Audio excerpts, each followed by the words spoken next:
Hello everyone, this is बाबू स्नेही और आज हम 28 अक्टूबर के द हिंदू न्यूज़पेपर का एनालिसिस करेंगे। तो इस एनालिसिस में हम देखेंगे कि प्रीलिम्स एंड मेंस में किस टाइप के क्वेश्चंस पूछे जाते हैं एंड ये पूरा लेक्चर सब्जेक्ट वाइज भी डिवाइडेड है। तो स्टार्ट करते हैं पहले न्यूज़ से, जो कि इकोनॉमी से रिलेटेड है। ये जो डेटा यहाँ पे मैंशनड है, ये कैपिटल एक्सपेंडिचर का एक डेटा मैंशनड है, जिसको हम केपेक्स कहते हैं शॉर्ट फॉर्म में, और ये Q2 का एक डेटा है। बट सिविल सर्विसेज के परस्पेक्टिव से जो डेटा है एग्जैक्टली वो हमें याद नहीं रखना होता, हमें रखना होता है याद ट्रेंड। मतलब कोई चीज़ें बड़ी है या घटी है, ये हमें ध्यान रखना होता है। एग्जैक्टली जो नंबर्स हैं वो हमारे लिए इतने इंपॉर्टेंट नहीं होते, स्पेशली प्रीलिम्स के परस्पेक्टिव से। हाँ, कुछ डेटा मेंस के परस्पेक्टिव से ज़रूरी होता है, बट मैं आपको बताता जाऊंगा जब वो ज़रूरी होगा। तो यहाँ पे हमें दो तीन चीज़ें समझनी है। पहली बात तो ये Q2 का क्या मतलब है। Q2 मतलब क्वार्टर। क्वार्टर का क्या मतलब है, एक पूरे साल को जिसमें 12 महीने होते हैं, इसको बेसिकली 4 हिस्सों में बांटा जाता है। मतलब 12 महीने को 3-3 महीने के ग्रुप में बांटा जाता है, और हर 3 महीने के ग्रुप को एक क्वार्टर बोला जाता है। तो जो पहला क्वार्टर है वो अप्रैल, मई, जून, ये एक पहला क्वार्टर होता है। दूसरा क्वार्टर होगा जुलाई, सितंबर, जुलाई, अगस्त, सितंबर, ये सेकंड क्वार्टर होगा। ठीक है, तो ऐसे 6 महीने हो चुके हैं। तो ये जो डेटा है ये सेकंड क्वार्टर की बात करता है। इन 3 महीनों में जो हुआ वो देखते हैं क्या हमने देखा है। जो एक बहुत ही इंपॉर्टेंट ऑब्जर्वेशन है वो ये है कि कैपिटल एक्सपेंडिचर एकदम से बढ़ गया है, और ये बहुत ही अच्छी न्यूज़ है, क्योंकि कैपिटल एक्सपेंडिचर एक ऐसा टाइप का एक्सपेंडिचर होता है जिसमें पैसे लगाने से फ्यूचर में पैसे बनते हैं। ठीक है, तो इसको अगर बहुत ही सिंपल वर्ड्स में मैं समझाऊं तो उन चीज़ों में पैसे इन्वेस्ट करना जिनसे फ्यूचर में और ज़्यादा प्रोडक्शन होगा, उसी को कैपिटल इन्वेस्टमेंट या फिर कैपिटल एक्सपेंडिचर बोला जाता है। मतलब कि सपोज मैंने कोई मशीन खरीदी, अब इस मशीन से मैं फ्यूचर में और प्रोडक्ट्स बनाऊंगा। इसका मतलब यह है कि मशीन खरीदने में जो भी मैंने पैसा खर्च करा वो मेरा कैपिटल एक्सपेंडिचर है, क्योंकि उससे फ्यूचर में मैं और प्रोडक्शन करूंगा और पैसा कमा सकता हूं। वैसे ही सपोज सरकार ने कोई ब्रिज बना दिया, कोई सड़क बना दी। अब क्योंकि ब्रिज और सड़क, इसके ऊपर बहुत सारी कार जाएंगी, बहुत ट्रक्स जाएंगे, बहुत सारा बिजनेस होगा इन लॉजिस्टिकल इंफ्रास्ट्रक्चर के कारण, तो उसको भी कैपिटल इंफ्रास्ट्रक्चर में और कैपिटल एक्सपेंडिचर में माना जाता है। ठीक है, तो ये देखा गया है कि Q2 में जो कैपिटल एक्सपेंडिचर है वो बड़ा है, which is a good thing. ये ऐसा भी बोला जा रहा है कि एक्चुअली इसलिए है क्योंकि इलेक्शंस हुए थे, और इलेक्शंस के दौरान गवर्नमेंट ने बहुत सारी नई स्कीम्स अनाउंस करी थी, और वो जो स्कीम्स हैं वो अब Q2 में देखी गई है कि उस पर ज़्यादा इन्वेस्टमेंट हुआ है। ये एक इन्होंने आइडिया दिया है कि ऐसा क्यों है। But at the end of the day कितना भी कैपिटल एक्सपेंडिचर हो वो अच्छा ही होता है। यहाँ पे जो स्टेट गवर्नमेंट्स है, जो सेंट्रल गवर्नमेंट है, दोनों ने ही अच्छे से इन्वेस्ट करा है। साथ में प्राइवेट सेक्टर ने भी कैपिटल इन्वेस्टमेंट करा है। बहुत सारे ऐसे नए नए बिजनेसेस प्राइवेट कंपनीज ने खोले होंगे, जिनके कारण और ज़्यादा प्रोडक्शन बनने की कैपेसिटी बढ़ेगी। दैट इज़ वाई माना जा रहा है कि उनका भी कैपिटल एक्सपेंडिचर बढ़ा है। इवन दो गवर्नमेंट ने जितनी तेज़ी से कैपिटल एक्सपेंडिचर करा है, प्राइवेट इन्वेस्टमेंट उससे थोड़ा सा स्लो बढ़ा है, लेकिन फिर भी इसमें एक पॉजिटिव ट्रेंड हमें देखने को मिलता है। लेकिन एक और चीज़ आपको ध्यान रखनी है, ये चीज़ें प्रीलिम्स में पूछी जा सकती है कि Q2 में जो इन्वेस्टमेंट हुआ है उसमें 66% जो टोटल इन्वेस्टमेंट था वो प्राइवेट सेक्टर से ही आया है। मतलब अगर 100 रुपये कैपिटल एक्सपेंडिचर हुआ था तो उसमें से 66 रुपीज़ प्राइवेट सेक्टर ने इन्वेस्ट करे थे। और ये इन्वेस्टमेंट हुआ कहाँ है, महाराष्ट्र में सबसे ज़्यादा इन्वेस्टमेंट हुआ है, उसके बाद गुजरात दूसरे नंबर पे है, और तमिलनाडु थर्ड नंबर पे है। अब ये जो डेटा है ना, ये Q2 का है, मतलब जो जुलाई से लेके सितंबर तक का ही है। तो ये पूरे साल का डेटा नहीं है, इस क्वार्टर का ही है। ये जो ट्रेंड जो है थोड़ा सा आपको ध्यान रखना है, उससे आपको फ्यूचर में जब आप न्यूज़ पढ़ोगे अगले क्वार्टर की, तो आपको रिलेट करने में काफ़ी आसानी होगी। यहाँ पे डेफिनेशन भी दिख दी है, केपेक्स या फिर capital expenditure is the fund spend by the government या फिर बिजनेस ऑन एक्वायरिंग, क्रिएटिंग और अपग्रेडिंग फिजिकल एसेट्स। ये वो एसेट्स हैं जैसे बिल्डिंग, इंफ्रास्ट्रक्चर या मशीन। और इससे क्या फ़ायदा होता है, ये एक ऐसा इन्वेस्टमेंट होता है जिससे प्रोडक्शन कैपेसिटी बढ़ती है। देखो, अगर गवर्नमेंट ने ऐसा इन्वेस्टमेंट करा या ऐसी जगह अपना पैसा खर्च करा जहाँ पे वो जो रोड है वो नई नहीं बना रहे, वो बस उसको रिपेयर कर रहे हैं। ठीक है, गवर्नमेंट का ऐसा एक्सपेंडिचर जिसमें रोड की सिर्फ रिपेयरिंग हुई है, क्या ये कैपिटल एक्सपेंडिचर है? नहीं। क्यों? क्योंकि रिपेयर करने से कोई एक्स्ट्रा प्रोडक्शन कैपेसिटी थोड़ी बढ़ी। हाँ, अगर सरकार नई सड़क बना रही है, मतलब पहले एक सड़क थी अब 2 सड़कें हो गई, तो माना जाएगा वो कैपिटल एक्सपेंडिचर है, क्योंकि जो टोटल कैपेसिटी थी उसमें कुछ एडिशन हुआ है। लेकिन सेम कैपेसिटी को मेंटेन करने के लिए जो रिपेयरमेंट वाले कार्य होते हैं वो कैपिटल एक्सपेंडिचर का पार्ट नहीं होता। और जो बजट 2024-25 का ये पूरा सत्र है, इसमें 11 लाख करोड़ का गवर्नमेंट ने कैपिटल एक्सपेंडिचर अनाउंस किया है। By the way central government का है, ठीक है, और ये 3.4% ऑफ द जीडीपी है। ये चीज़ें और ये जो डेटा है ये डायरेक्टली आपसे प्रीलिम्स में पूछा जा सकता है, आपको ध्यान रखना है। बट एक चीज़ आपको ये ध्यान रखनी है कि ये जो 3.4% ऑफ जीडीपी जो सेंट्रल गवर्नमेंट कंट्रीब्यूट करेगी कैपिटल एक्सपेंडिचर में, ये सेंट्रल गवर्नमेंट का है, इसमें स्टेट गवर्नमेंट का कंट्रीब्यूशन नहीं है। प्लस इसमें प्राइवेट जो कैपिटल एक्सपेंडिचर इस पूरे साल होगा वो भी इसमें काउंट नहीं किया गया है। ये 11 लाख सिर्फ और सिर्फ सेंटर का है। तो मतलब अगर आप देखना चाहो तो पूरे इंडिया में इस पूरे साल डेफिनेटली बहुत सारा कैपिटल एक्सपेंडिचर होगा, जिसमें से जो 11 लाख है वो सिर्फ सेंटर की तरफ से आएगा, जो कि हमारे जीडीपी का 3.4% है। ये आपको ध्यान रखना है। चलते हैं अगली न्यूज़ की तरफ। ये एनवायरनमेंट से रिलेटेड है और यहाँ पर बात की जा रही है कि जो पोल्यूशन लेवल दिल्ली में देखने को मिलते हैं वो WHO ने जो लिमिट दी है ना उससे 10 गुना ज़्यादा है, ठीक है। जो WHO की लिमिट थी उससे 10 गुना ज़्यादा पोल्यूशन है। अब प्रीलिम्स ने पिछले कुछ सालों में ऐसे लिमिट वाइज क्वेश्चन पूछ रखे हैं, जहाँ पे उन्होंने एक बार पूछ लिया था कि जो लिमिट है पर्टिकुलर पोल्यूटेंट की वो कितनी प्रिस्क्राइब्ड है। तो ऐसे क्वेश्चन आते हैं, इसलिए यहाँ पे टॉपिक मेंशन है जो दिल्ली में 10 टाइम्स सेफ लिमिट के ऊपर पार्टिकुलेट मैटर का पोल्यूशन है। अब यहाँ पे इसके पहले एक इंपॉर्टेंट टॉपिक आपको ध्यान रखना है कि जो पार्टिकुलेट मैटर है वो क्या होता है और इसकी लिमिट क्या है वो भी देखेंगे। सी पार्टिकुलेट मैटर एक ऐसा बहुत ही छोटे छोटे पार्टिकल्स है, बहुत ही छोटे छोटे पार्टिकल्स। इनकी साइज है 2.5 माइक्रोन्स। 2.5 माइक्रोन्स का मतलब होता है 2.5 माइक्रोमीटर। माइक्रोमीटर मतलब 10⁻⁻⁶ मीटर। इसको वैसे लिखे तो 1/100,000 मतलब इतना छोटा पार्टिकल है ये, ठीक है, बहुत ही छोटा पार्टिकल है। और इतने छोटे पार्टिकल्स हैं जो कि हवा में सस्पेंडेड रहते हैं, मतलब हवा में ही रहते हैं। और इतने छोटे पार्टिकल्स हैं कि अगर हम उनको इनहेल करते हैं तो वो हमारे लंग्स के अंदर चले जाते हैं, which is kind of common sense. अगर वो पार्टिकल्स बड़े होंगे तो हमारे लंग्स के थ्रू हमारे ब्लड में जाने के उनके चांसेस कम हो जाएंगे। लेकिन क्योंकि वो पार्टिकल बहुत ज़्यादा छोटे हैं तो वो हमारे बॉडी के अंदर बहुत ही ज़्यादा अंदर पहुंच सकते हैं। तो ये बहुत बड़ी प्रॉब्लम है, स्पेशली रेस्पिरेटरी इश्यूज इससे ज़्यादा होते हैं। और ये जो पार्टिकुलेट मैटर है 2.5, ये कंबशन ऑफ फ्यूल, वुड को जलाने से, एग्रीकल्चर वेस्ट को जलाने से यहाँ से ये मैटर निकलता है।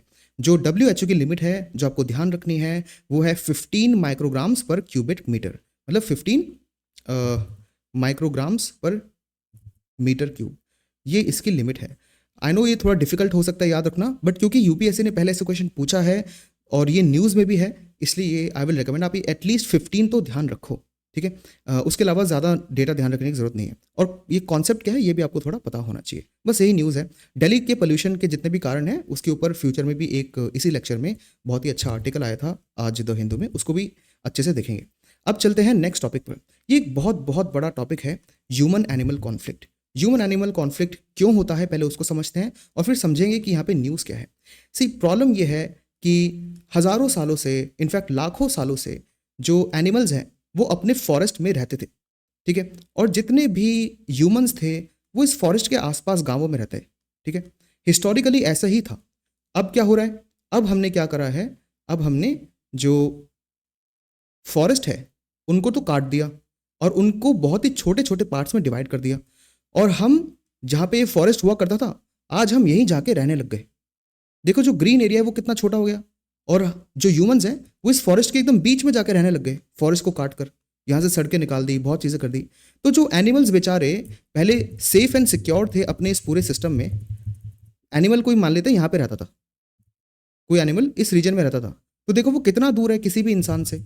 लेकिन अब क्या हो रहा है, वो जो एनिमल है वो बहुत ज़्यादा पास आ चुका है इंसान के। ऐसा क्यों? क्योंकि हम उसके पास पहुंच गए, इसलिए वो हमारे पास आ गया लिटरली। तो इससे बहुत ज़्यादा मैन एनिमल या फिर ह्यूमन एनिमल कॉन्फ्लिक्ट हो रहा है। एंड आई एम एक्सपेक्टिंग कि इस पे मेंस में एक क्वेश्चन आ सकता है और इंटरव्यू या फिर ऐसे में भी आपसे ऐसे क्वेश्चंस पूछे जा सकते हैं। तो उस पर ये एक आर्टिकल है, वेस्ट बंगाल के ऊपर ये केस स्टडी है। यहाँ पे क्या देखा गया है कि यहाँ पे ह्यूमन एलिफेंट कॉन्फ्लिक्ट है।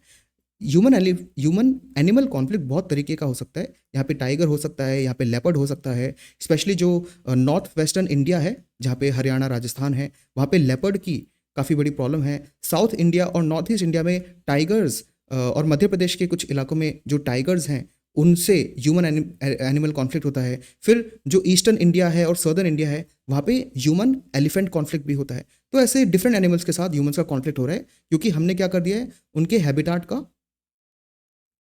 मतलब जहाँ पे उनके रहने की जगह है उनको हमने क्या करा, टुकड़ों में बांट दिया। इसको कहते हैं फ्रैगमेंटेशन। तो हमने उनके हैबिटाट को फ्रैगमेंट कर दिया। It has led to habitat fragmentation. Obviously इसके कारण उनको काफ़ी लॉस हो रहा है।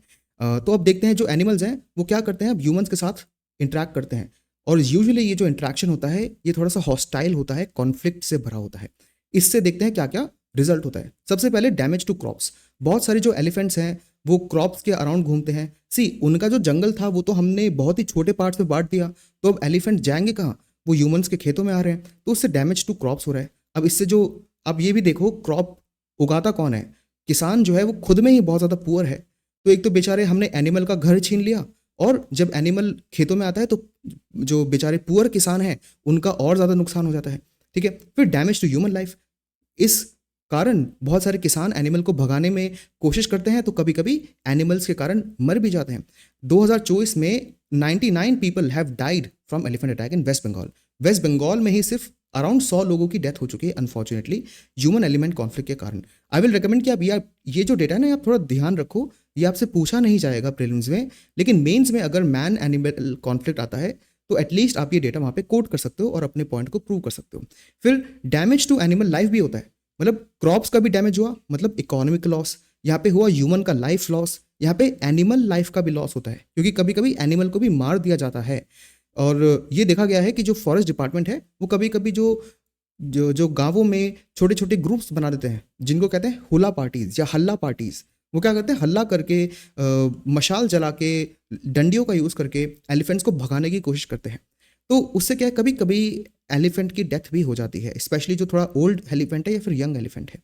जो ट्राइबल्स एंड विलेजर्स, अब देखो बड़ी प्रॉब्लम क्या है, यहाँ पे मैंने लिख दिया डैमेज टू क्रॉप्स, लेकिन बहुत सारे ऐसे ट्राइबल्स हैं जिनके पास ज़मीन नहीं है, वो जंगलों में ही रहते हैं। ठीक है, और वो बहुत ज़्यादा डिपेंडेंट है फॉरेस्ट प्रोड्यूस पर। स्पेशली जो फॉरेस्ट राइट्स एक्ट आया था 2006 के अंदर, उसमें ट्राइबल्स को थोड़ा सा राइट मिल गया था कि जो माइनर फॉरेस्ट प्रोड्यूस हैं जैसे फल हो गए, मेडिसिनल हर्ब्स हो गई, जड़ी बूटियाँ हो गई, एटलीस्ट उन पे जो ट्राइबल्स हैं उनका हक है थोड़ा बहुत। तो ट्राइबल्स और विलेजर्स जो कि फॉरेस्ट ड्वेलिंग करते हैं, फॉरेस्ट में रहते हैं, वो दिन रात इन एनिमल्स के खतरे में और ज़्यादा रहते हैं। तो ये 4 तरह से प्रॉब्लम हमें आ रही है। और ये भी देखा गया कि एक PIL फाइल हुई थी रिसेंटली, उसमें ये नोटिस करा गया कि जो फॉरेस्ट डिपार्टमेंट है वो लोकल लोगों को ढंग से ट्रेन नहीं कर रहा है। क्योंकि आप देखो अगर हर गांव में ट्रेंड प्रोफेशनल होंगे, कुछ लोगों को आपने ट्रेन कर दिया कि एनिमल से कैसे डील करना है, तो उससे क्या होगा, वो क्रॉप लॉस से भी बचा सकते हैं, वो एनिमल्स को वहाँ से भगा भी देंगे और उनको हर्ट भी नहीं करेंगे, ह्यूमन लाइफ को भी प्रिवेंट कर सकते हैं। लेकिन ये ट्रेनिंग ढंग से नहीं हो रही है फॉरेस्ट डिपार्टमेंट द्वारा ऑन द ग्राउंड। और इसमें क्या क्या और डायमेंशन है, इकोलॉजिकल डिस्प्लेसमेंट है एंड क्रॉप अडेप्टेशन है। ये बहुत ही इंटरेस्टिंग फिनोमेना है। देखो जो झारखंड का रीजन है वहाँ पे बहुत ज़्यादा माइनिंग हो रही थी माउंटेन्स के कारण, तो माउंटेन्स वाले रीजन में बहुत सारा माइनिंग हो रही है। ठीक है, और झारखंड के अराउंड यहाँ पे बहुत सारे फॉरेस्ट है। ठीक है, माउंटेन्स के अराउंड है फॉरेस्ट, माउंटेन्स के आसपास ही रह रहे थे एलिफेंट्स, माउंटेन्स के आसपास। अब माउंटेन्स में तो ह्यूमंस चले गए और यहाँ पे जाके माइनिंग करने लगे, तो एलिफेंट्स को माउंटेन्स छोड़ के भागना पड़ा, तो वो आसपास फॉरेस्ट में आ गए। ठीक है, एक बार मैं छोटा सा एक डायग्राम बनाता हूँ, बहुत इंटरेस्टिंग ये कॉन्सेप्ट है। ये है माउंटेन, ठीक है, उसके पास है फॉरेस्ट और उसके पास रह रहे हैं ह्यूमंस और उनका ये खेत है। ठीक है, ये एलिफेंट है जो कि माउंटेन्स के आसपास रहते थे। ह्यूमंस क्या करा, ह्यूमंस चले गए माउंटेन्स में माइन करने, तो जो एलिफेंट्स हैं माउंटेन्स से भगकर फॉरेस्ट में आ गए। जैसे वो फॉरेस्ट में आते हैं तो वो ट्राइबल से मिलते हैं और भी लोगों से मिलते हैं और कॉन्फ्लिक्ट चालू होता है।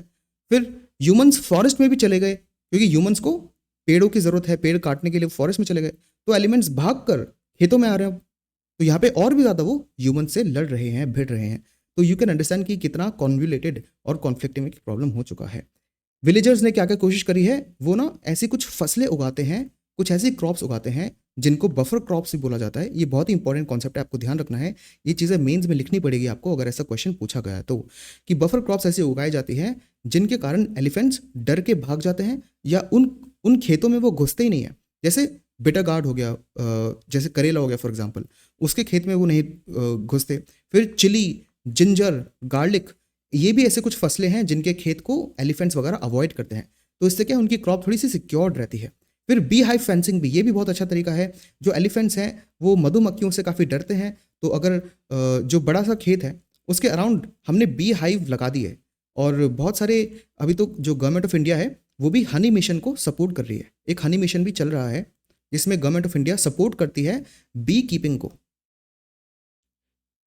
तो ये देखो, ये एक बहुत ही कन्वर्जेंस वाला एक मूवमेंट चल सकता है, जहाँ पे एक पूरा खेत है और उसके अराउंड बी कीपिंग चालू कर दी, तो जो फार्मर है उसको खेत की फसल से फ़ायदा मिल रहा है, उसको बी कीपिंग के हनी से फ़ायदा मिल रहा है, और तीसरी चीज़ जो एलिफेंट्स है वो भी उसकी क्रॉप के अंदर नहीं जा रहे। तो एक ही मेथड से देखो 3 फायदे हो रहे हैं।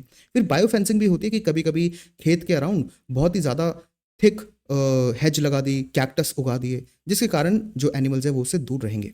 तो मैन एनिमल कॉन्फ्लिक्ट को डील करने के लिए 2-3 स्ट्रैटेजीज बहुत ज़रूरी है। एक स्ट्रैटेजी तो हो गई कि ह्यूमंस को हम ट्रेन करें लोकल लेवल पे, जो कि फॉरेस्ट डिपार्टमेंट की जिम्मेदारी है। दूसरी चीज़, हम बायो फेंसिंग करें, चाहे वो बफर क्रॉप्स के थ्रू हो, चाहे वो बी हाइव फेंसिंग के थ्रू हो, या फिर वो हेजेस और कैक्टस लगाकर हो। ये कुछ स्ट्रैटेजीज हम अपना सकते हैं। अब चलते हैं अगली न्यूज़ की तरफ। ये है बियॉन्ड इंटॉक्सिफिकेशन। बहुत ही इंपॉर्टेंट ये डिसीजन अभी रिसेंटली सुप्रीम कोर्ट ने लिया है। सी, हमारे कॉन्स्टिट्यूशन में एक 7th शेड्यूल है। इस 7th शेड्यूल में ये बताया गया है कि जो सेंट्रल गवर्नमेंट है, जिसको हम यूनियन गवर्नमेंट भी बोलते हैं, और जो स्टेट गवर्नमेंट्स हैं, ये किस किस टॉपिक पर लॉज बना सकते हैं। तो जैसे सेंट्रल गवर्नमेंट को बोल दिया कि जो डिफेंस है ना, उसके लिए सिर्फ आप ही लॉ बना सकते हो, तो कोई जो स्टेट है ना वो डिफेंस पे लॉ नहीं बनाएगा। और स्टेट्स को बोल दिया कि एग्रीकल्चर पे आप लॉ बनाओ, हेल्थ पे आप लॉ बनाओ, ठीक है। तो ये चीज़ें बोल रखी है, तो ये अब स्टेट की ही राइट है कि वो एग्रीकल्चर और हेल्थ पे लॉ बनाए। वैसे ही यहाँ पे एक बहुत टाइम से कंफ्यूजन था कि अल्कोहल जो है वो स्टेट की जो लिस्ट है ना उसके अंदर मेंशन्ड है 8th नंबर पे। लेकिन अल्कोहल क्योंकि बहुत ही इंटरेस्टिंग इंडस्ट्री है, क्योंकि इसके बहुत बड़े नेशनल लेवल पे फ़ायदे भी हैं। अल्कोहल को यूज़ करके बहुत सारी मेडिसिन बनाई जाती है, बहुत जगह फ्यूल, बायोफ्यूल में भी अल्कोहल्स का यूज़ किया जाता है। तो नेशनल लेवल के लिए बहुत ही इंपॉर्टेंट इंडस्ट्री भी हो गई अल्कोहल की। तो यूनियन बोलता है कि मैं अल्कोहल पे लॉ बनाऊंगा, स्टेट्स बोलते हैं कि नहीं नहीं हम अल्कोहल पे लॉ बनाएंगे। सुप्रीम कोर्ट ने बोला कि स्टेट लिस्ट के अंदर जो एंट्री 8 में इंटॉक्सिकेटिंग लिकर लिखा है, इसमें सिर्फ और सिर्फ वो अल्कोहल नहीं आती जिसको कंज्यूम करा जाता है, जिसको कहते हैं पोर्टेबल अल्कोहल। मतलब जो स्टेट लिस्ट के पास या जो स्टेट के पास जो राइट है ना लॉ बनाने की, वो सिर्फ उस लॉ तक सीमित नहीं है जो पीने वाली अल्कोहल को कंट्रोल करता है, बट उसमें वो भी राइट्स आती है जहाँ पे अल्कोहल का इंडस्ट्रियल यूज़ करा जाता है। इसका मतलब स्टेट्स को सुप्रीम कोर्ट ने ऐसी राइट दे दी कि जो पीने वाली अल्कोहल है, पोर्टेबल अल्कोहल, वो तो स्टेट कंट्रोल करेगी ही, साथ में जब भी अल्कोहल का यूज़ होगा इंडस्ट्रियल पर्पस के लिए, फ्यूल बनाने के लिए, मेडिसिन बनाने के लिए, बहुत सारे कॉस्मेटिक प्रोडक्ट्स बनाने के लिए, वो इंडस्ट्रीज़ भी स्टेट के रेगुलेशन के अंदर आएगी। एटलीस्ट वो जो अल्कोहल है इंडस्ट्रियल यूज़ के लिए स्टेट का राइट है वो ग्रांट करे या ना करे। सेंटर के पास बहुत ही कम राइट हो जाता है अब इसके बाद, क्योंकि हमेशा सेंटर बोलता है कि इंडस्ट्रियल यूज़ के लिए अल्कोहल बहुत इंपॉर्टेंट है, इसलिए हम तो उसको यूनियन सब्जेक्ट जैसे ट्रीट करेंगे। सुप्रीम कोर्ट ने कहा ऐसा नहीं है, इंटॉक्सिकेटिंग लिकर के अंदर ही जो पीने वाला अल्कोहल है उसके साथ इंडस्ट्रियल यूज़ वाला अल्कोहल भी आता है। इससे क्या हुआ, इससे सुप्रीम कोर्ट ने इंश्योर करा है जो फेडरल बैलेंस है, जो इंडिया में फेडरलिज्म है, जहाँ पे सेंटर और स्टेट के बीच में जो पावर्स है ना और रिस्पॉन्सिबिलिटीज़ वो डिवाइडेड है। ऐसा नहीं है कि सेंटर के पास ही सारी पावर्स है और वो चुनिंदा पावर्स सेंटर ने स्टेट को दे रखी है, ऐसा नहीं है। इंडिया में सेंटर के पास खुद की पावर्स है और स्टेट के पास भी खुद की पावर्स है। सो इस डिसीजन से सुप्रीम कोर्ट ने ये जो फेडरल बैलेंस है इसको मेंटेन करा है। ये आर्टिकल उस चीज़ को बताता है। This interpretation challenges the central governments authority under the industries act. ठीक है, तो सेंट्रल गवर्नमेंट क्या बोली थी कि जो हमारा इंडस्ट्रीज एक्ट है ना 1951 का, उसके अंदर फर्मेंटेशन लिखा है। अब देखो, फर्मेंटेशन एक ऐसा प्रोसेस होता है जिससे अल्कोहल बनता है, ठीक है, फर्मेंटेशन से अल्कोहल बन रहा है। तो सेंटर बोल रही है कि भाई हमारे पास तो 1951 का एक ऐसा एक्ट है जिसके अंदर फर्मेंटेशन शब्द लिखा है, इसलिए जो अल्कोहल का इंडस्ट्रियल यूज़ है ना वो हमारे पास होना चाहिए। लेकिन सुप्रीम कोर्ट ने कहा ऐसा नहीं है, क्योंकि यूनियन लिस्ट में कहीं अल्कोहल नहीं लिखा, सिर्फ स्टेट लिस्ट में लिखा है, तो यूनियन कितने भी एक्ट पास कर ले, जो राइट है इंडस्ट्रियल पर्पस के लिए वो स्टेट के पास ही रहेगा, एटलीस्ट टू सर्टेन एक्सटेंट। बहुत सारे ऐसे केसेस होते हैं जहाँ पे यूनियन जो है या फिर सेंट्रल गवर्नमेंट है वो स्टेट की लिस्ट में जो सब्जेक्ट्स हैं उन पर लॉ बना सकती है, बट वो अलग डिस्कशन होगा। बट मेनली जो इनके राइट्स है वो स्टेट के पास ही है, ठीक है। तो Supreme Court argued that allowing union to control all alcohol related industries would disturb the federal balance. उन्होंने बोला क्योंकि यूनियन लिस्ट में अल्कोहल लिखा ही नहीं है, अगर हम यूनियन को ये राइट दे देंगे कि वो अल्कोहल से रिलेटेड सारी इंडस्ट्रीज को कंट्रोल करे, तो फेडरल बैलेंस उससे खराब हो जाएगा और जो फेडरल इंटेग्रिटी है वो भी वायलेट हो जाएगी। तो इस पर्टिकुलर कमिटमेंट से सुप्रीम कोर्ट ने क्या करा, फेडरल इंटेग्रिटी को इंश्योर करा है। ये बहुत ही इंपॉर्टेंट कीवर्ड है, आपको ध्यान रखना है, मेंस में आप डिफरेंट टॉपिक्स पे लिख सकते हो। अब आते हैं नेक्स्ट न्यूज़ पे। The private sector holds the keys for India's e bus push. सी, हमारे कंट्री में स्पेशली जो मेजर सिटीज़ हैं उसमें बहुत बड़ी प्रॉब्लम्स हैं, और जो सबसे बड़ी प्रॉब्लम है वो है पोल्यूशन की, ठीक है। और जो दूसरी बड़ी प्रॉब्लम है वो है मोबिलिटी की। मोबिलिटी मतलब क्या आप किसी बड़ी सिटी में गाड़ी लेके निकले हो? अगर हाँ, तो आपको पता है कि ट्रैफिक की हालत बहुत ज़्यादा खतरनाक हो चुकी है main tier 1, tier 2, tier 3 cities में, एंड दैट इज़ वाई ये बहुत ज़रूरी है कि हम लोगों को पुश करें कि वो पब्लिक ट्रांसपोर्ट यूज़ करें, पहली बात तो, ठीक है। लेकिन सिर्फ ये इनफ नहीं है, क्योंकि जो बड़ी बड़ी पब्लिक ट्रांसपोर्ट में क्या आता है, बस आती है, और हम सबको पता है, अगर आप बस के आगे पीछे कभी आपने गाड़ी चलाई है या बस में बैठे भी हो, आपको पता है कि बस से बहुत ज़्यादा पोल्यूशन होता है। तो दो चीज़ें हमें करनी है। पहली बात तो मोबिलिटी को ठीक करने के लिए हमें लोगों को फोर्स करना है, खैर फोर्स नहीं, लोगों को पुश करना है कि वो पब्लिक ट्रांसपोर्ट का पालन करे या पब्लिक ट्रांसपोर्ट को यूज़ करे। दूसरी चीज़ हमें क्या करनी है कि पब्लिक ट्रांसपोर्ट में जो बस है ना, उसको हम एनवायरमेंटली फ्रेंडली बना दे, तो उससे क्या होगा, ओवरऑल पोल्यूशन भी कम होगा और अर्बन मोबिलिटी भी सुधर जाएगी। एंड एनवायरमेंटल फ्रेंडली बनाने का एक बहुत ही अच्छा तरीका है कि इलेक्ट्रिक बसेस को चलाया जाए सड़कों पे इंस्टेड ऑफ डीजल वाली बसेस। और इसी के कारण पीएम ई ड्राइव करके बहुत ही इंपॉर्टेंट स्कीम है जो आपको ध्यान रखनी है।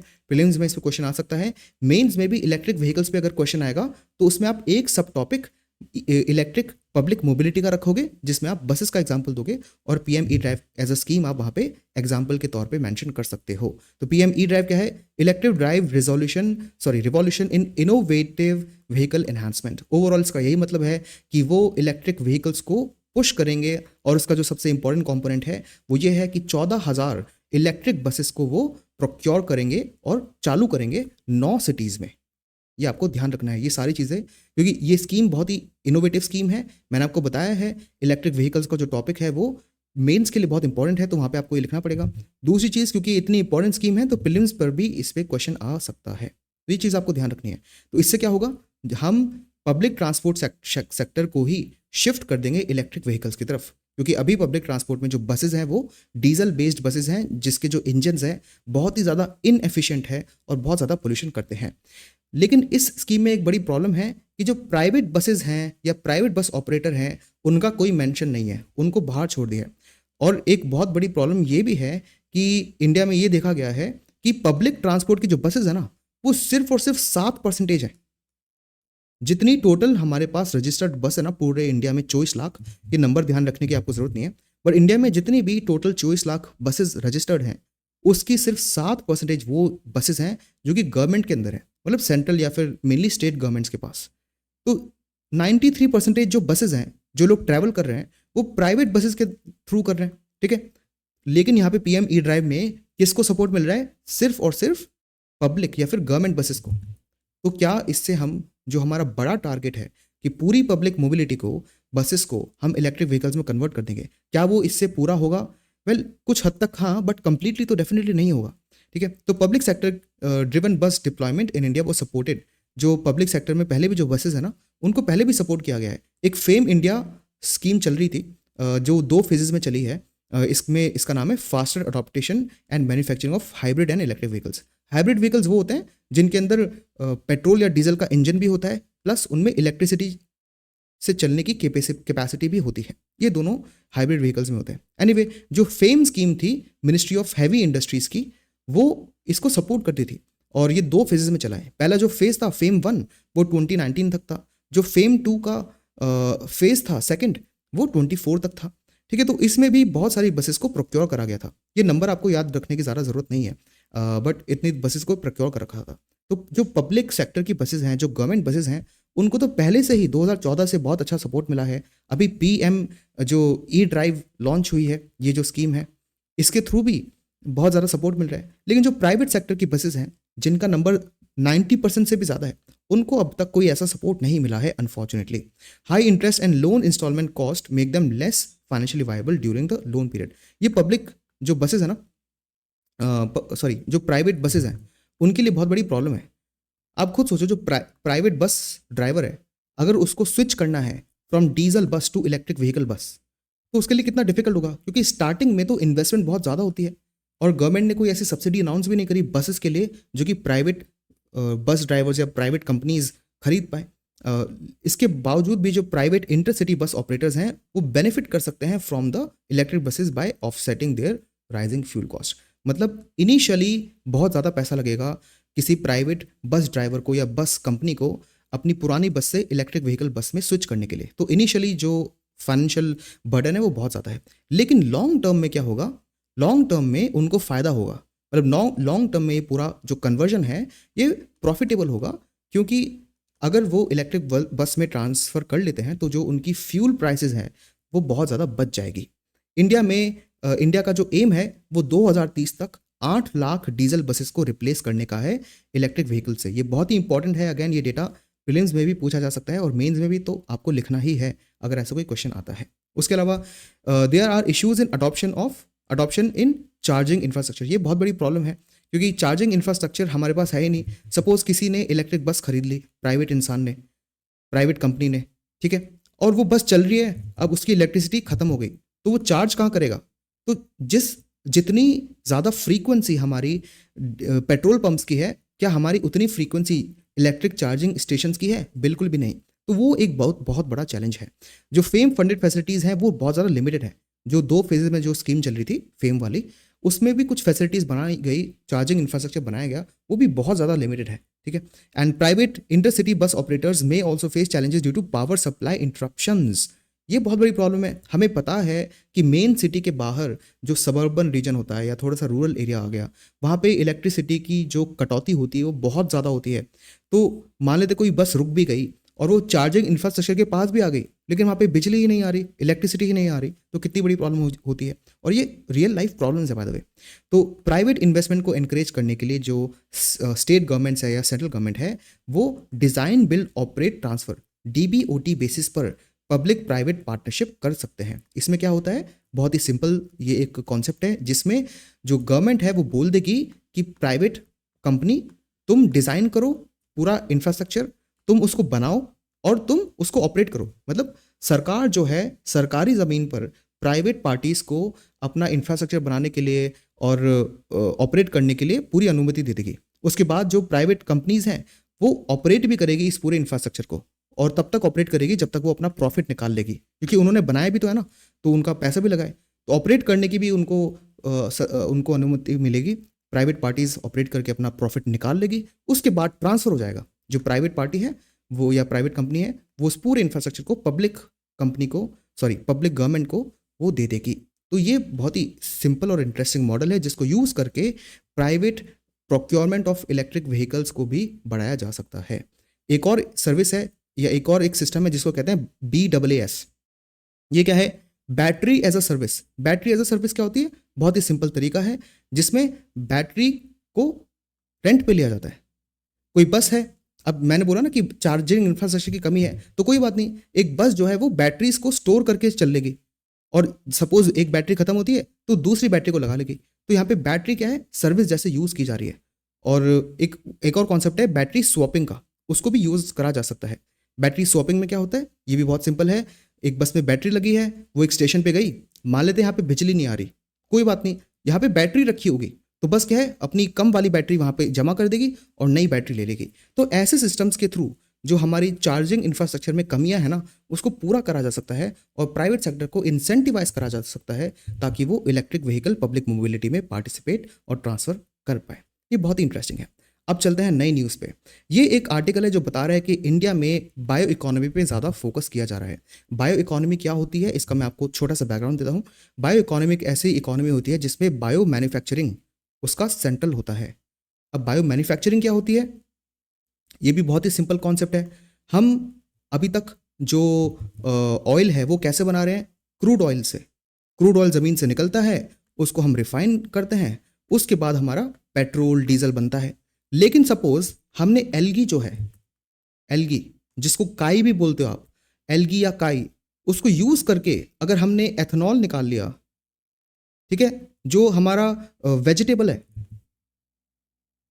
वेजिटेबल ऑयल है, मतलब जो सब्जियों से ऑयल बनता है या क्रॉप से ऑयल बनता है, उसको यूज़ करके हमने बायोडीजल बना लिया, तो क्या करा हमने, हमने क्या करा, हमने जो केमिकल रिएक्शन थे उसको रिप्लेस कर दिया बायोलॉजिकल प्रोसेस से, है ना।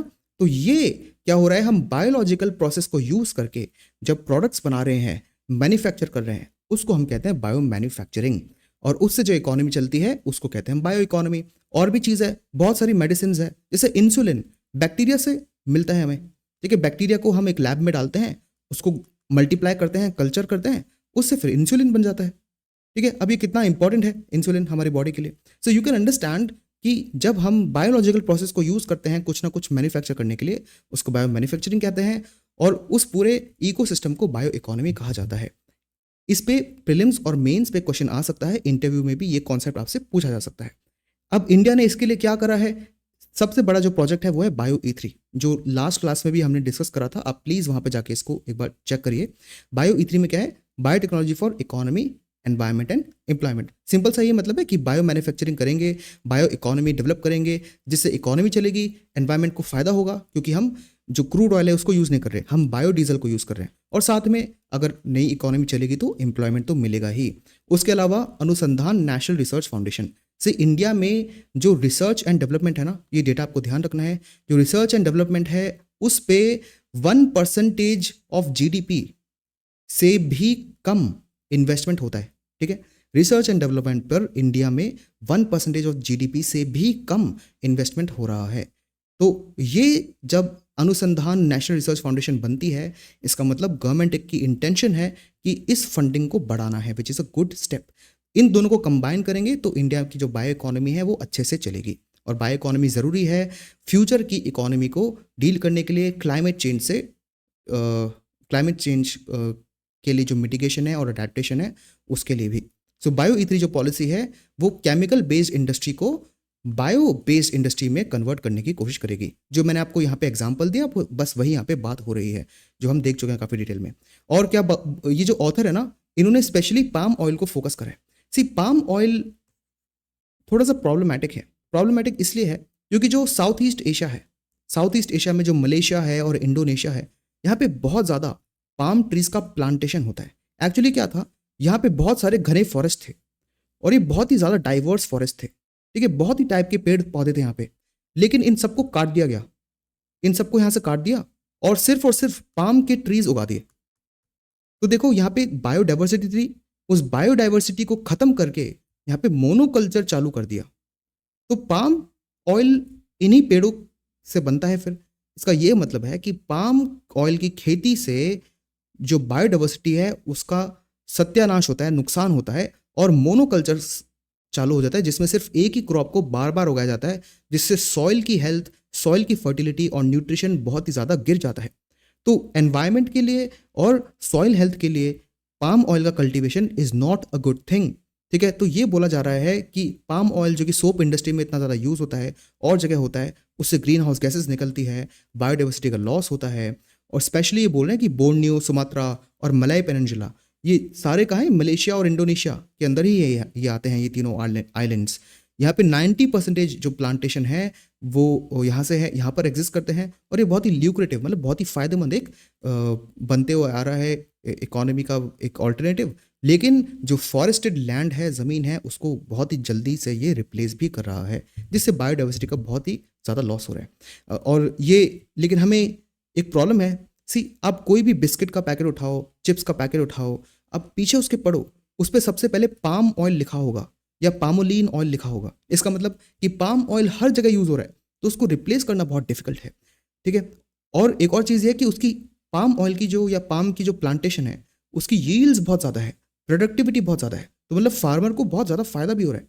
तो बहुत डिफिकल्ट है कि आप फार्मर को कैसे मना करोगे, ऊपर से इतने सारे प्रोडक्ट्स में उसको से निकालोगे कैसे, ठीक है। और पाम ऑयल 40% जो वेजिटेबल ऑयल की जो डिमांड है वो पाम ऑयल ही पूरा कर रहा है। तो डिमांड भी ज़्यादा है, फार्मर के पास यील्ड भी ज़्यादा है और बहुत सारे प्रोडक्ट्स में ऑलरेडी एग्जिस्ट करता है। लेकिन हमें पता है क्लाइमेट चेंज और बायोडाइवर्सिटी को से डील करने के लिए पाम ऑयल अच्छा नहीं है। उसके ऊपर जो गवर्नमेंट ने national mission on edible oil and oil palm भी बनाया है। इंडिया जो है वो बहुत ज़्यादा पाम ऑयल इंपोर्ट करने लग गया था। इनफैक्ट इंडिया की जितनी डिमांड है ना उसका 90% डिमांड हमारी पाम ऑयल के इंपोर्ट से फुलफिल हो रही थी। अभी इंपोर्ट बिल हमारा बहुत ज़्यादा बढ़ जाता था जो कि अच्छी बात नहीं है।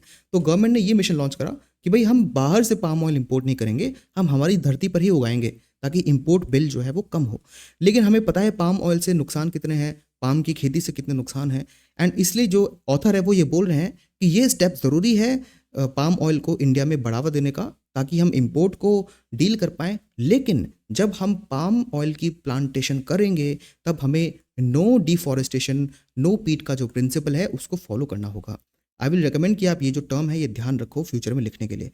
नो डिफॉरेस्टेशन तो काफ़ी सेल्फ एक्सप्लेनेटरी है कि डिफॉरेस्टेशन नहीं करना है, और नो पीट मतलब जो भी वेटलैंड्स हैं जो कि दलदल टाइप एरियाज होते हैं जहाँ पे बहुत ज़्यादा बायोडाइवर्सिटी होती है उनको भी बर्बाद नहीं करना है इस प्रोसेस में, और वो ध्यान रखना है हमें, ठीक है।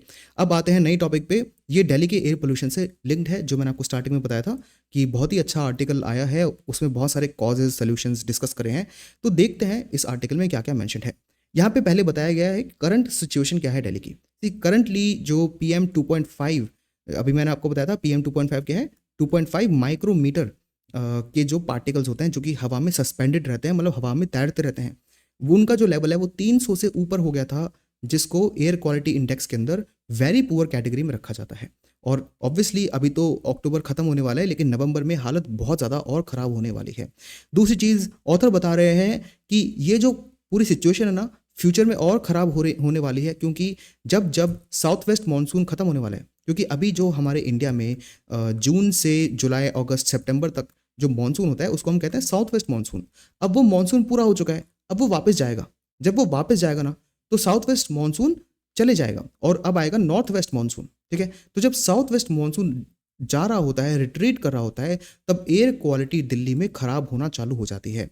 और क्योंकि विंटर मंथ में एक और प्रॉब्लम है कि विंटर मंथ में जो स्टबल बर्निंग है वो भी चालू हो जाती है। स्टबल बर्निंग ये 2-3 लेक्चर से हम कंटिन्यूसली डिस्कस कर रहे हैं। इसका सिंपल सा मतलब ये है कि जो फार्मर है अपनी क्रॉप को काटने के बाद जो ज़मीन पर थोड़ा सा मलबा या क्रॉप की डबरी या क्रॉप की स्टबल रह जाती है, उसको तुरंत साफ करने के लिए उसको जला देता है ताकि नई फसल को वो बो सके। इसको कहते हैं स्टबल बर्निंग। और विंटर महीने में स्टबल बर्निंग चालू होती है, तो उसके कारण भी वो जो पूरा स्टबल का पोल्यूशन है वो दिल्ली के ऊपर आ जाता है, स्पेशली जो stubble burning Punjab, Haryana, western UP के अंदर होती है। और स्टबल बर्निंग का बहुत बड़ा कॉन्सिक्वेंस है, क्योंकि जो पैडी है मतलब राइस, देखो राइस जो है वो खारिफ क्रॉप है, ठीक है। और जो वीट है मतलब गेहूं, वो राबी क्रॉप है, ठीक है। राबी क्रॉप जो है वो विंटर क्रॉप होती है, खारिफ क्रॉप होती है समर क्रॉप या फिर ऑटम क्रॉप। अब क्या होता है कि जब राइस को काटा जाता है सितंबर में, तो उसके बाद तुरंतली सितंबर अक्टूबर में राइस को काटा जाता है, और फिर हमें क्या है विंटर का मौसम आ रहा है तो हमें वीट को बोना है, मतलब चावल को काट के गेहूं की खेती करनी है। अब इसके बीच में ना बहुत कम समय होता है, और जैसे ही चावल को काटा तो पूरी जो ज़मीन है उसके ऊपर चावल की जो क्रॉप्स थी उसकी बहुत ज़्यादा मलबा पड़ा रहता है, और मतलब बहुत सारे स्ट्रॉज है ये चीज़ें पड़ी रहती हैं यहाँ पे। तो उसको तुरंत साफ करने का दो तरीका है, या तो वो बहुत सारे लेबर को पैसा दे दे कि भाई तुम जाओ और इसको साफ कर दो, लेकिन फार्मर हमारा पुअर है तो उसके पास इतने पैसे नहीं है कि वो लेबर को पैसे देकर ये साफ करवाए, तो वो क्या कर देता है, इस पर आग लगा देता है और आग इसको पूरा साफ कर देती है। तो ये बहुत बड़ी प्रॉब्लम है।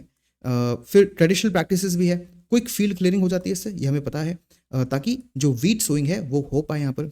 और एनवायरमेंटल इम्पैक्ट तो डेफिनेटली होता ही है कि इंक्रीज्ड एयर पोल्यूशन भी होता है साथ में, क्योंकि देखो जब भी कोई फसल इतनी बड़ी क्वांटिटी में जलाई जाती है तो उससे पोल्यूशन भी एयर क्वालिटी पोल्यूशन भी बढ़ता है, एयर क्वालिटी भी खराब होती है और फार्मर की खुद की हेल्थ रिस्क भी बढ़ जाती है।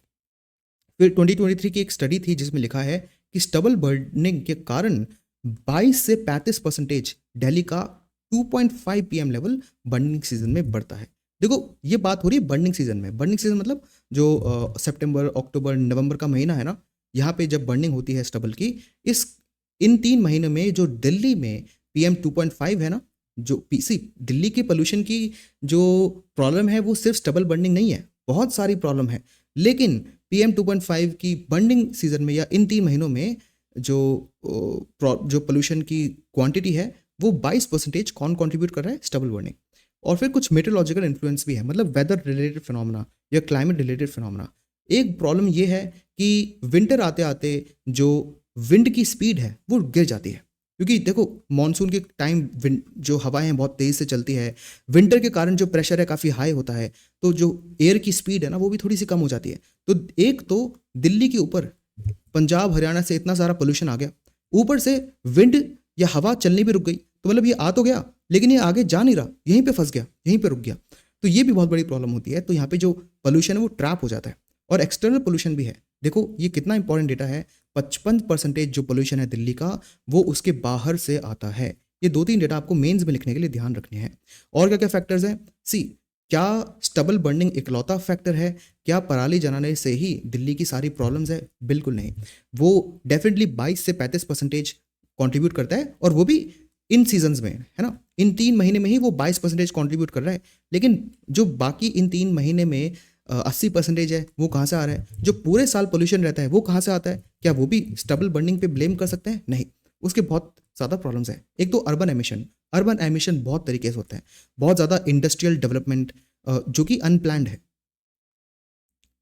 ठीक है। फिर जो इंडस्ट्रीज बन चुकी है उनका खुद का एयर पोल्यूशन, ठीक है। और नए नए कंस्ट्रक्शन करने से क्या होता है? डस्ट निकलती है, कंस्ट्रक्शन डस्ट जिसको कहते हैं, ये भी बहुत बड़ी प्रॉब्लम है। फिर पुअर एयर क्वालिटी पहले से ही वहाँ पर है। देखो स्टबल बर्निंग पूरे साल में 15% दिल्ली का पोल्यूशन क्रिएट करती है। मैंने आपको क्या बोला था अभी, यहाँ पे क्या लिखा है? बर्निंग सीजन में जो पीएम 2.5 है ना, उसका 22% स्टबल बर्निंग कॉज करती है। ये बहुत ही स्पेसिफिक डेटा हो गया। तो आई विल रिकमेंड, ये तो आप समझने के लिए पढ़ लो, लेकिन आप ये डेटा थोड़ा मेंस के लिए ध्यान रख लेना कि 15% पूरे साल की बात करें तो 15% जो पोल्यूशन है वो दिल्ली का स्टबल बर्निंग से होता है। तो देखो अगर हमने स्टबल बर्निंग को रोक भी लिया तो क्या दिल्ली की पोल्यूशन ठीक हो जाएगा? नहीं, क्योंकि 85% तो अभी भी बाकी है ना। तो ये जो स्ट्रैटेजी है, हमें एक पूरी एयरशेड अप्रोच चाहिए और जॉइंट रिस्पॉन्स चाहिए। एयरशेड अप्रोच क्या होता है?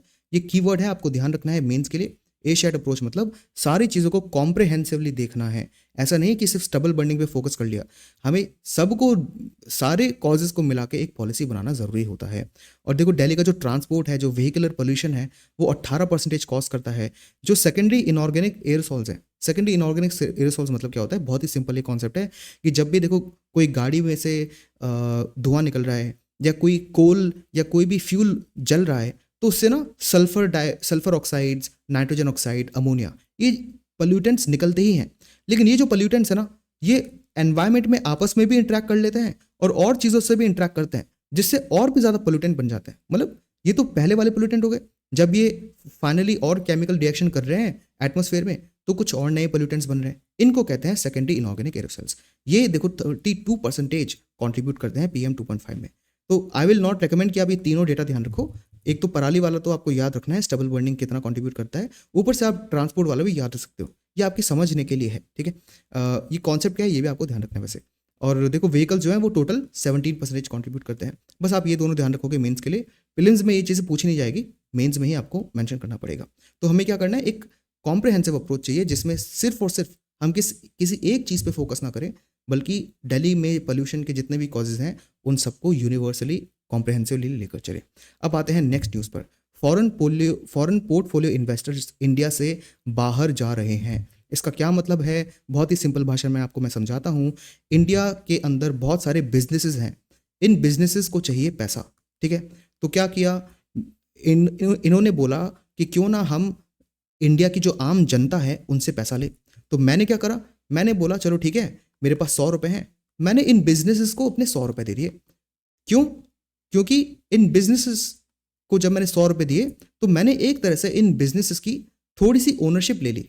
अब क्योंकि मैंने 100 रुपये दिए हैं तो 100 रुपये में मैंने कितनी ओनरशिप ले ली होगी, ठीक है, पूरी कंपनी में 100% ओनरशिप है तो मैंने 100 रुपये दे के 0.00001% ओनरशिप ले ली होगी, है ना। 100 रुपये में तो कितनी ओनरशिप ले लूँगा मैं, ठीक है। लेकिन ये जो ओनरशिप है ना, चाहे ये 0.0001% ही है, एटलीस्ट ये ओनरशिप ही है, इसको हम कहते थे इक्विटी, ठीक है। ओनरशिप को ही हम इक्विटी बोलते थे। अब क्या होगा, अगर ये कंपनी फ्यूचर में मेरे 100 रुपये लेके अच्छा काम करेगी तो जो मेरे 100 रुपये हैं उनकी प्राइस बढ़ के 110 हो सकती है, तब मतलब मुझे 10 रुपये का फायदा हो गया। तो इसलिए मैंने इन कंपनीज में इक्विटी के रूप में इन्वेस्टमेंट कर दिया था। लेकिन क्या ये सिर्फ भारत के वासियों से ही पैसा लेगी, ऐसा ज़रूरी नहीं है। कभी कभी जो कंपनीज है इंडियन, वो फॉरेन में जो लोग रहते हैं उनसे भी पैसा लेती है। तो फॉरेन वाले देखो, इंडिया की ना पिछले साल 8.2% इकोनॉमिक ग्रोथ है, ये आपको ध्यान रखना है।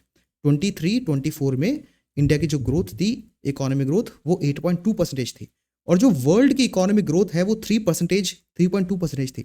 मतलब सपोज आयरलैंड में एक बंदा बैठा है, उसको ना अपने पैसे बढ़ाने और उसके पास 100 रुपये, उसको पता है अगर वो यूएस में पैसे डालेगा तो देखो जो डेवलप्ड इकोनॉमी है या ओवरऑल इकोनॉमी है उसकी ग्रोथ कितनी है, 3.2%।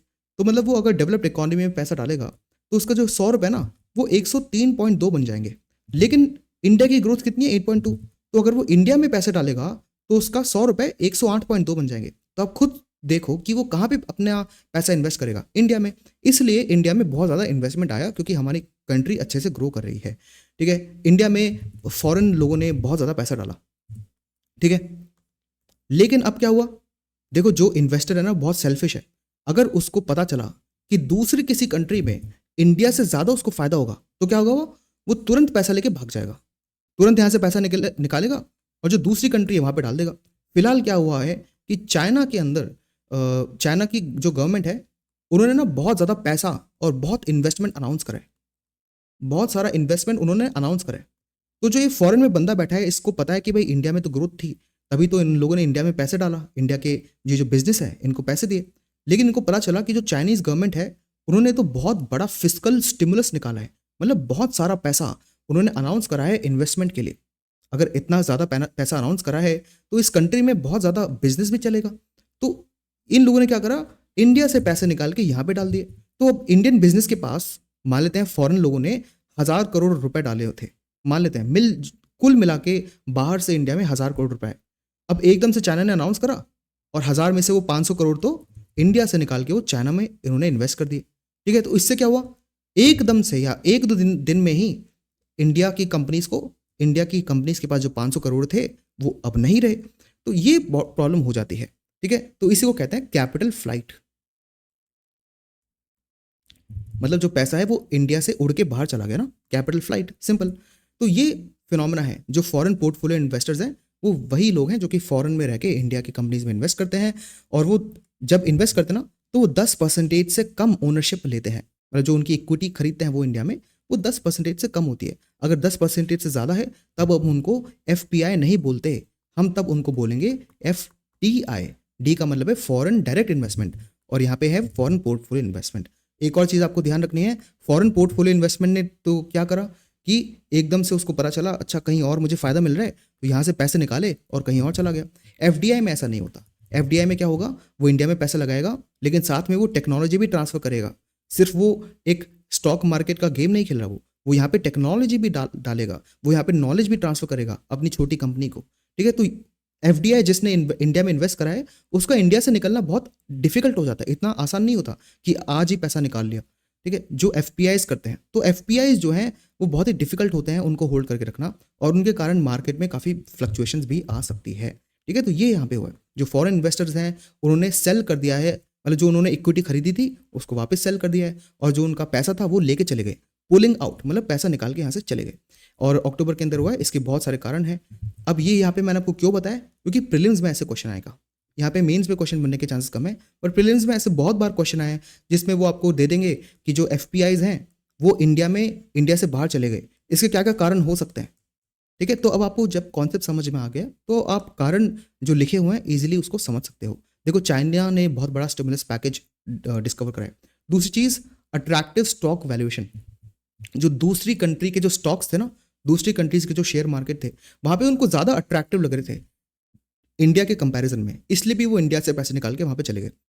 तीसरी चीज़, elevated pricing of domestic equities, मतलब जो इंडिया की जो इक्विटीज़ हैं या इंडिया के शेयर हैं, इंडिया के स्टॉक्स हैं, जो फॉरेन इन्वेस्टर्स हैं उनको लग रहा है कि जो इंडिया के स्टॉक्स हैं, इंडिया की इक्विटीज़ हैं, वो थोड़ी एलिवेटेड है, मतलब ज़्यादा एक्सपेंसिव है, और जो बाहर वाली है वो थोड़ी सी चीप है, थोड़ी सी सस्ती है, इसलिए वो यहाँ से पैसा निकल के भाग गए। बस यही कॉन्सेप्ट था, बाकी चीज़ें तो यहाँ पे बेसिक डेफिनेशन यहाँ पे लिखी है जो मैं आपको बता चुका हूँ, और वही मेन यहाँ पे प्रोसेस हो रहा है, ठीक है। तो इन्हीं चीज़ों को हमें ध्यान रखना होता है।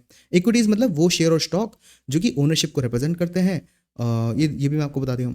और चाइनीज स्टिमुलस पैकेज अभी लॉन्च हुआ था, जहाँ पे इकोनॉमिक मेजर है, चाइना की गवर्नमेंट ने लॉन्च करा है उनकी खुद की इकोनॉमी को बूस्ट देने के लिए।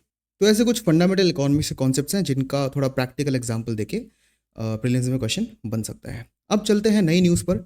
यहाँ पे बात की गई है कि जो आधार बेस्ड वेज पेमेंट है, सेंटर ने उसको डिफेंड करा है। ये एक बेसिक चीज़ आपको मैं बताता हूँ कि जो भी गवर्नमेंट स्कीम होती है, ठीक है, वो किसी ना किसी ग्रुप के ऊपर टारगेट होती है। मतलब हर स्कीम में लिखा होता है ना कि भाई वो स्कीम का फ़ायदा किस पर्सन को होगा, उन लोगों को हम बोलते हैं बेनिफिशरीज, ठीक है। तो गवर्नमेंट के पास ना बेनिफिशरीज की लिस्ट है कि जो उन्होंने स्कीम निकाली है इसका फ़ायदा इन लोगों को होगा। एक स्कीम का एग्जांपल लेते हैं जो यहाँ पे मेंशन भी है, वो मनरेगा। मनरेगा में क्या होता है कि उसमें बेसिकली यही लिखा है कि जो रूरल एरिया में जो लोग हैं उसमें से हर हाउस होल्ड में से या हर घर में से जो एक अडल्ट मेंबर है 18 साल से ऊपर, उनको 100 दिन तक का हम क्या देंगे, एम्प्लॉयमेंट देंगे, ठीक है।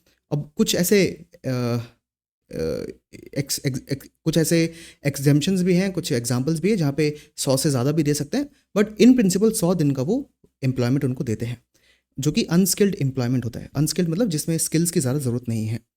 द थिंग इज़ कि गवर्नमेंट कैसे आइडेंटिफाई करे कि इस स्कीम का बेनिफिशियरी कौन है। इसके बहुत सारे तरीके हैं। गवर्नमेंट ने 2024 के साल में क्या लॉन्च करा, उन्होंने बोला कि जो बेनिफिशरीज है ना उनको हम आधार से लिंक कर देंगे, सिंपल। और जो मनरेगा वर्कर ने काम करा है हम देखेंगे कि आधार से उसको लिंक कर दिया, और आधार क्योंकि बैंक अकाउंट से ऑलरेडी लिंक्ड होगा, तो ये जो मनरेगा वर्कर है इसके बैंक अकाउंट में हम इसके आधार कार्ड को वेरीफाई करके इसके बैंक अकाउंट में डायरेक्टली इसकी जो सैलरी है, जो उसका पैसा है वो ट्रांसफ़र कर देंगे। ये गवर्नमेंट ने डिसाइड करा। लेकिन अब एक न्यूज़ आई, ये न्यूज़ ये आई क्योंकि बहुत सारे जो गांव वाले लोग हैं उनके पास या तो इलेक्ट्रिसिटी की कमी है, इंटरनेट ढंग से नहीं आता है, फ़ोन नहीं है, डिजिटल लिटरेसी की कमी है। ऐसे बहुत सारे कारण हो सकते हैं जिनके कारण बहुत सारे जो बेनिफिशरीज हैं ना, आधार से लिंक करने के बाद वो गायब हो गए। गायब हो गए मतलब उनका नाम ही नहीं आया बहुत सारे लोगों का। तो इसको कहते हैं एक्सक्लूजन एरर। मतलब जो बेनिफिशरीज थे जिनको फ़ायदा मिलना था उनका तो नाम ही नहीं आया, क्योंकि अब आधार डेटा मैचिंग में हो सकता है कुछ गलती हो गई हो सकता है जब बायोमेट्रिक वो कर रहे हो तो वहाँ पे इलेक्ट्रिसिटी नहीं आई। बहुत सारे जो फिजिकल मजदूर होते हैं या बूढ़े लोग होते हैं उनके हाथों के जो फिंगरप्रिंट्स हैं वो थोड़े से ख़राब हो जाते हैं, जिसके कारण उनके थंब प्रिंट क्या पता मैच ना हुआ हो। बहुत कारण हो सकते हैं जिनके कारण इन बेचारे लोगों ने काम भी कर लिया लेकिन उनके आधार लिंक्ड जो बैंक अकाउंट था उसमें पैसे भी नहीं आए।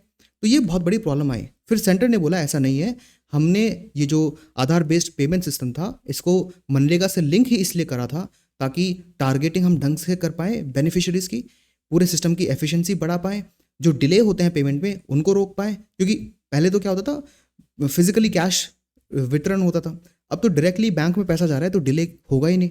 और उन्होंने बोला कि इंक्लूजन बेटर होगा, लीकेजेस कम होंगे। लीकेजेस मतलब किसी कॉन्ट्रैक्टर को सरकार ने पैसे दे दिए और कॉन्ट्रैक्टर ने जो वर्कर्स हैं उनको पैसे दिए ही नहीं। यहाँ पे क्या है, डायरेक्टली वर्कर के बैंक में पैसा जा रहा है तो कोई मिडल मैन नहीं है, तो लीकेजेस की भी कमी हो गई। मिनिस्ट्री ने ये भी बोला कि ये जो पेमेंट सिस्टम है कन्वर्जन, ये बहुत ही बड़ा रिफॉर्म था क्योंकि डायरेक्टली उनके बैंक में ये पैसे जा रहे हैं। तो ये दोनों साइड की स्टोरी आपको पता होनी चाहिए। इसको मनरेगा से लिंक करा गया एफिशिएंसी वगैरह के लिए, लेकिन कुछ ना कुछ एक्सक्लूजन एरर ग्राउंड पर देखने को मिला है। चलते हैं नेक्स्ट न्यूज़ की तरफ। इंडियाज़ नेचर कंजर्वेशन रैंकिंग जो है वो 176 है। अब ये जो है टॉपिक प्रीलिम्स के लिए बहुत इंपॉर्टेंट होता है। एनवायरनमेंट के अंदर कोई ऐसा मेंस में क्वेश्चन आता है या ऐसे आता है तो वहाँ पे भी आप इस डेटा को यूज़ कर सकते हो। अब देखते हैं ये क्या है। तो जो गोल्डमैन जोनेनफेल्ड स्कूल है उन्होंने एक और बायोडीबी, ये नाम आपको ना ध्यान रखना पड़ेगा क्योंकि प्रीलिम्स में ऐसे क्वेश्चन बहुत ही अच्छे से आ रहे हैं। तो गोल्डमैन जोनेनफेल्ड स्कूल एंड बायोडीबी, इन दोनों ने मिलकर निकाला है नेचर कंजर्वेशन इंडेक्स, जो कि पहली बार निकाला है, ठीक है। ऐसा कोई इंडेक्स पहले था नहीं, बहुत सारे अलग एनवायरमेंट परफॉर्मेंस इंडेक्स वगैरह थे, बट ये जो नाम का इंडेक्स है पहली बार निकाला है इन लोगों ने। और इसमें इंडिया को 176 रैंक दिया 180 में से। आप अंडरस्टैंड कर सकते हो, बहुत ही अच्छी रैंक नहीं है, खराब रैंक है काफ़ी।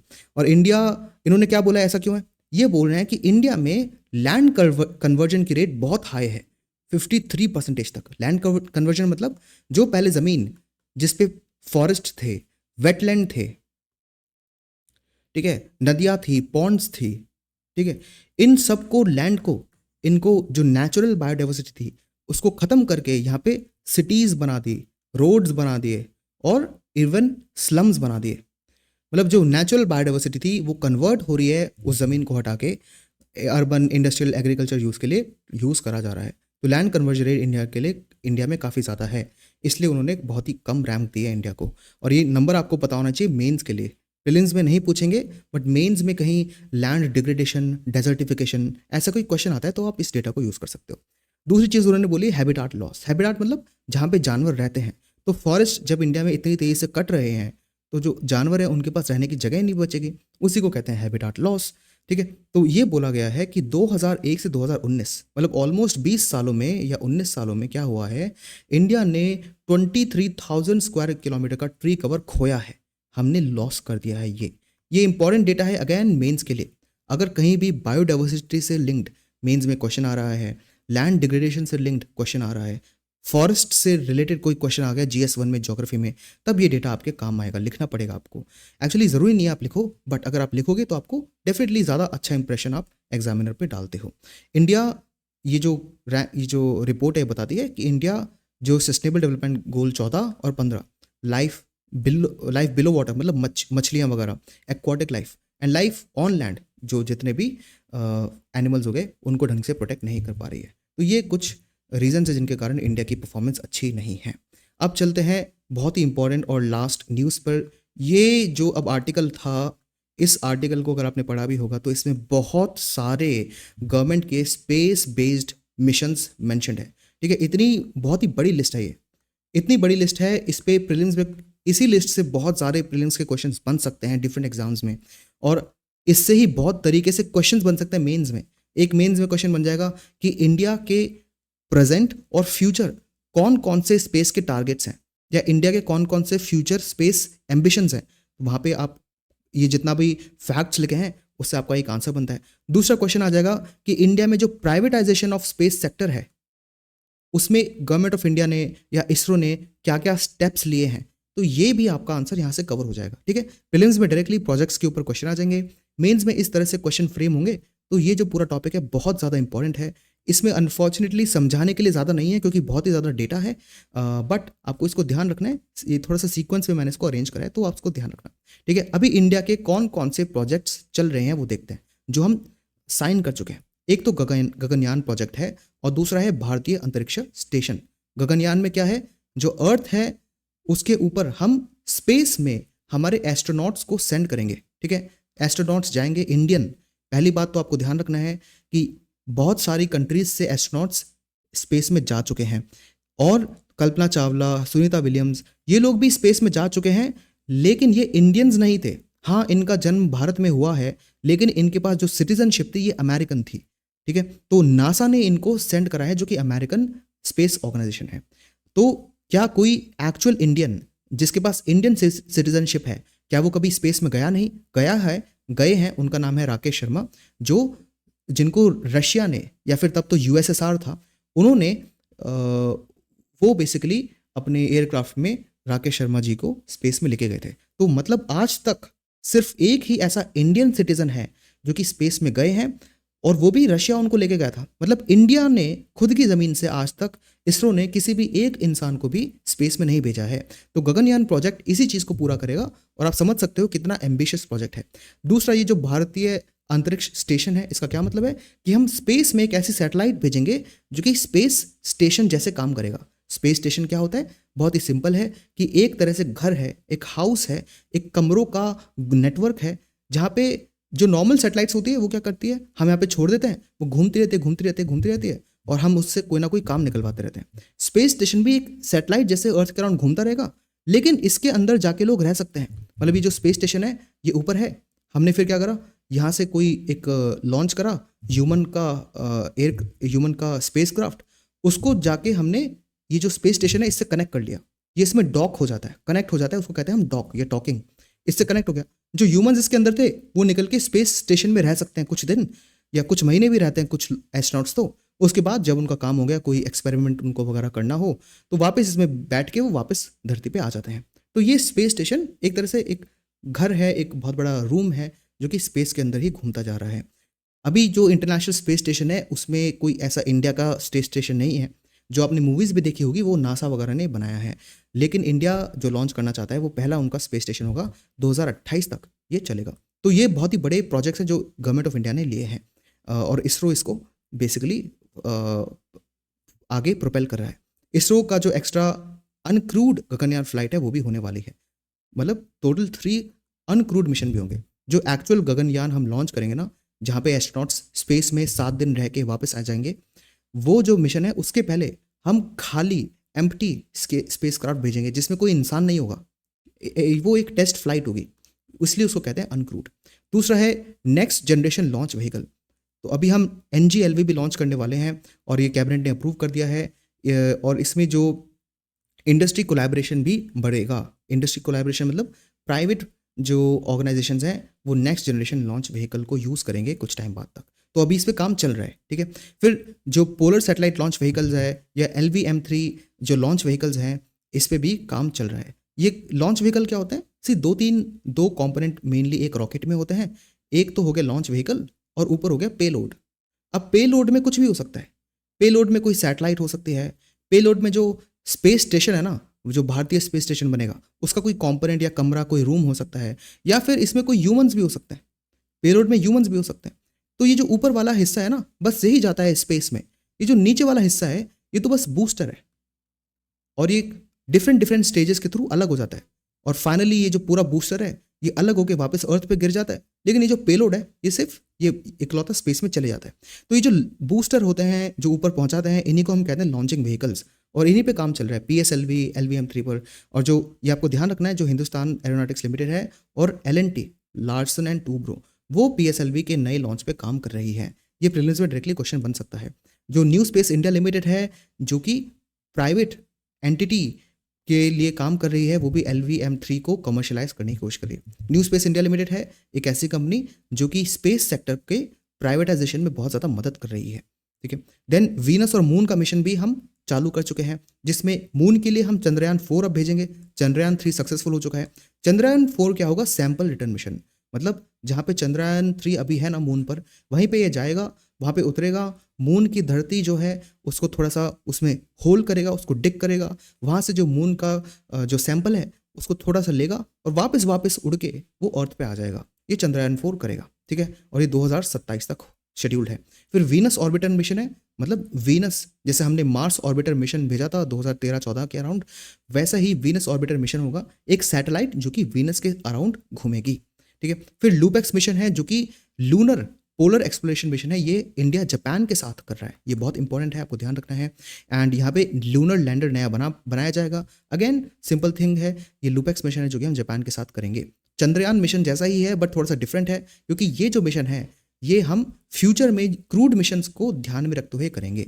चंद्रयान मिशन अभी फिलहाल मून को स्टडी करने के लिए है। लूपेक्स मिशन होगा, हम मून को उस तरह से स्टडी करेंगे कि फ्यूचर में अगर इंडिया भी चांद पर भी अगर आदमी भेजे तो उसको भी हमें ध्यान में रखा जाएगा इस पर्टिकुलर मिशन के थ्रू, ठीक है। और एक और मिशन है स्पेस बेस्ड सर्वेलेंस फेज 2। अब यहाँ पे क्या है? ये स्पेस की एप्लीकेशन है डिफेंस के लिए, जहाँ पे हम स्पेस के अंदर ऐसी सैटेलाइट भेजेंगे जो कि जो इंडियन मिलिट्री है उसको फ़ायदा देगी। मतलब स्पेस के ऊपर से जो ये सैटेलाइट है क्या करेगी? स्पेस बेस्ड इमेजिंग करेगी।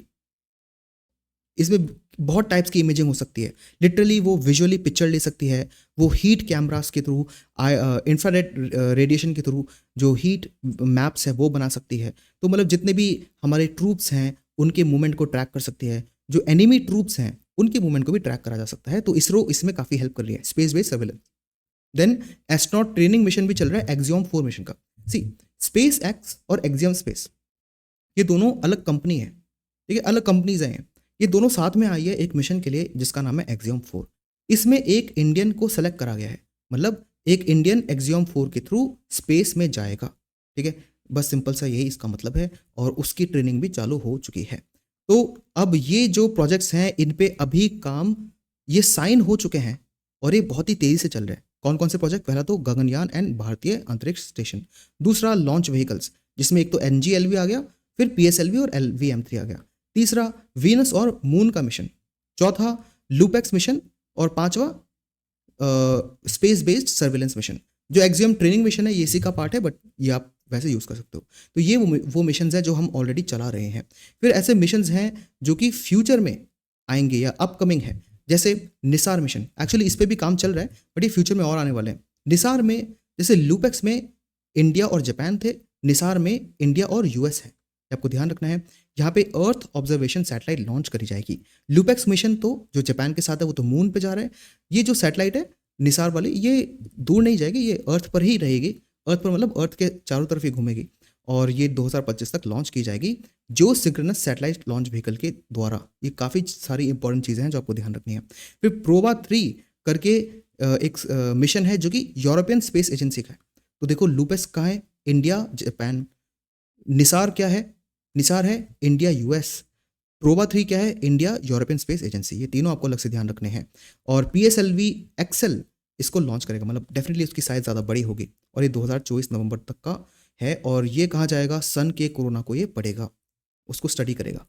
फिर प्राइवेट सेक्टर के भी इनिशिएटिव, सिर्फ प्राइवेट सेक्टर ऑलरेडी इन्वॉल्व है। देखो आप इसमें ध्यान से अगर देखोगे, यहाँ पे मैंने मेंशन करा है जो NGLV है इसमें प्राइवेट सेक्टर इन्वॉल्व है। उसके अलावा जो ये एक्सियम मिशन है ये तो पूरा प्राइवेट सेक्टर ही इन्वॉल्व है इसमें।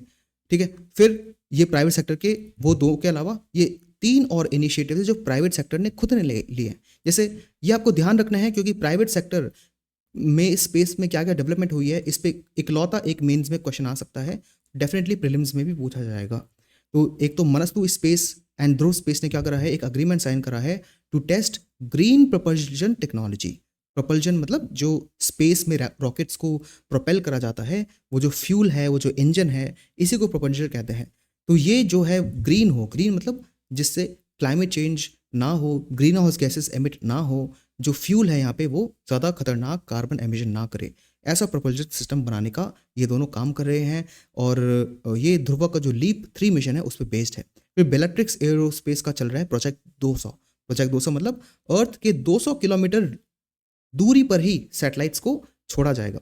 अब तक जो सैटेलाइट्स है वो 600 किलोमीटर, 1000 किलोमीटर, 1200 किलोमीटर, 36,000 किलोमीटर्स इतनी दूर जाती है, लेकिन बहुत ही ज़्यादा पास अल्ट्रा लो अर्थ ऑर्बिट में प्रोजेक्ट 200 चल रहा है। बेलेट्रिक्स एरोस्पेस इसको चला रहा है। और फिर अनंत टेक्नोलॉजी इंडिया का पहला कंपनी बनेगी जो कि 2 स्पेस डॉकिंग एक्सपेरिमेंट, जिसको स्पैडक्स बोला जाएगा, वो इसरो के साथ करेगी। डॉकिंग मतलब जो मैंने आपको बताया था, जो ऊपर स्पेस स्टेशन है इसके अंदर नई सैटेलाइट जिसके अंदर हो सकता है ह्यूमंस हो, उसको कनेक्ट कर दिया जाए, इसको कहते हैं डॉकिंग। तो अब तक किसी भी प्राइवेट कंपनी ने ऐसा नहीं करा है, तो अनंत टेक्नोलॉजी ये इसरो के साथ मिलकर करेगी। ये जितना भी बहुत ज़्यादा कॉम्प्लेक्स डेटा था स्पेस टेक्नोलॉजी का, बहुत ज़्यादा ज़रूरी है, और इसमें जो रिटर्न और इन्वेस्टमेंट है वो भी काफ़ी अच्छा है, क्योंकि स्पेस बेस्ड क्वेश्चन GS3 में डेफिनेटली आएगा। इस पे ऐसे भी आ सकता है, इंटरव्यू में भी आपसे पूछा जा सकता है, और प्रीलिम्स में तो डायरेक्टली इन सारे प्रोजेक्ट्स में से किसी पर भी क्वेश्चन बन सकता है किसी भी एग्जाम में। ठीक है, so that is why it was very important. This is it for today. Please आप चैनल को सब्सक्राइब करें, वीडियोज़ को लाइक करें, एंड आपको कैसा लगा प्लीज़ कमेंट सेक्शन में बताएं। हम मिलेंगे नेक्स्ट सेशन में। Thanks for tuning in, have a good day.